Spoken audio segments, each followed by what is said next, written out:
नमस्कार।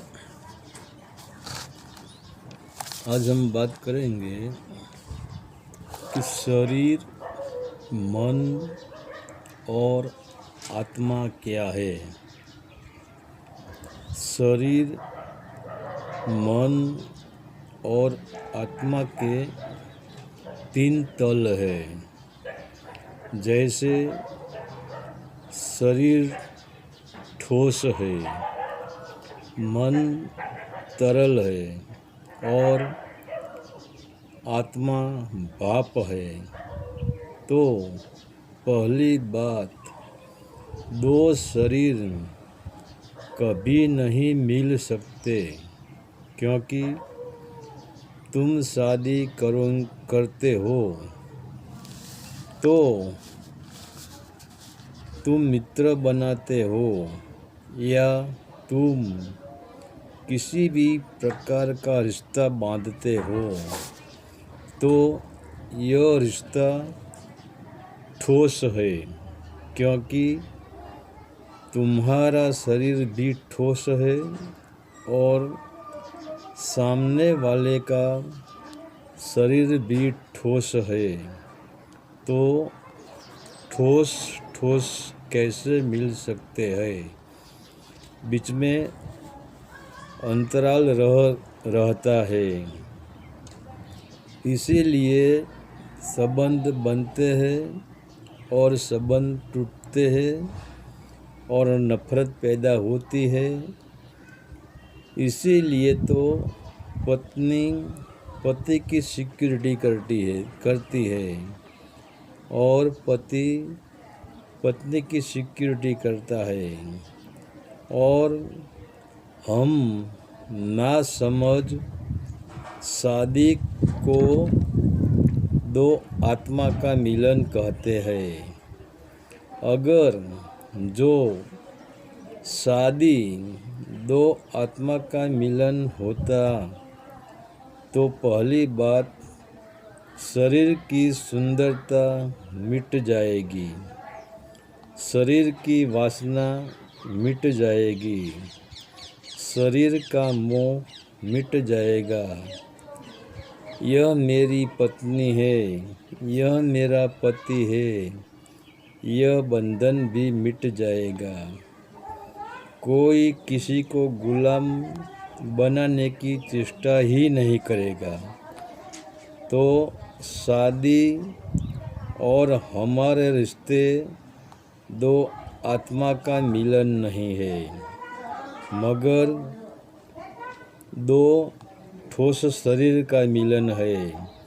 जैसे तुम बर्फ का दो टुकड़े पास पास में रखो, फिर भी वह बर्फ के दो टुकड़े तुम लाख कोशिश कर लो, कभी एक नहीं हो सकता है, कभी एक दूसरे से नहीं मिल सकते। वैसे ही दो शरीर कभी एक नहीं हो सकते, दोनों के बीच में फासला तो रहेगा। और वह फासला सिक्योरिटी करवाता है, वही फासला राग द्वेष प्रकट करवाता है, वही फासला वासना उत्पन्न करवाता है और वही फासला तलाक भी दिलवाता है। मगर जैसे बर्फ के दो ठोस टुकड़े नहीं मिल सकते हैं, किंतु वह दोनों टुकड़े जब पिघलते हैं तो ठोस में से, मतलब बर्फ के टुकड़े में से पानी अलग हो जाता है और ठोसपना मिटकर वह पानी तरल हो जाता है।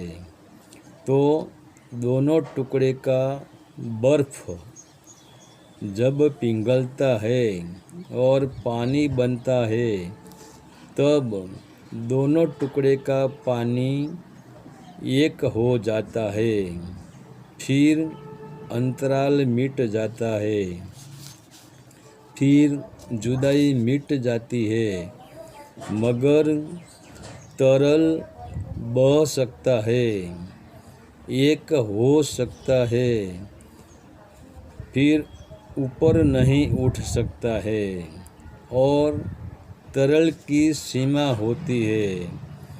तरल इसकी सीमा से दूर नहीं जा सकता है।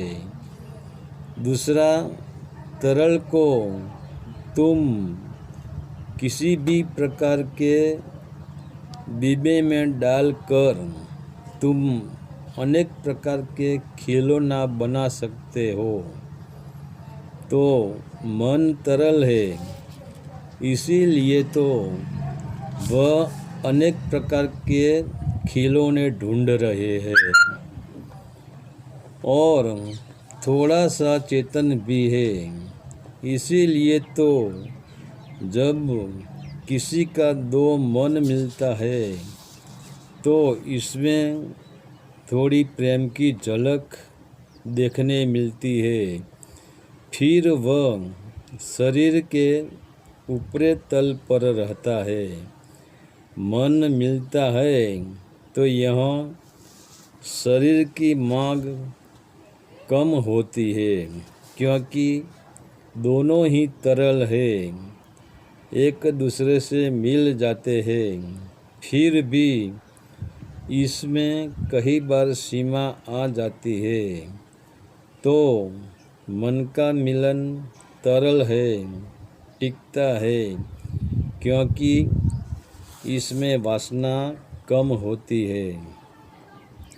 और वही पानी को जब गर्मी मिलती है तो वह पानी भाप बन जाता है, और वही भाप पृथ्वी का गुरुत्वाकर्षण को छोड़ देती है, पृथ्वी के मिट्टी कंकण को छोड़ देती है, और वह शुद्ध हो जाती है।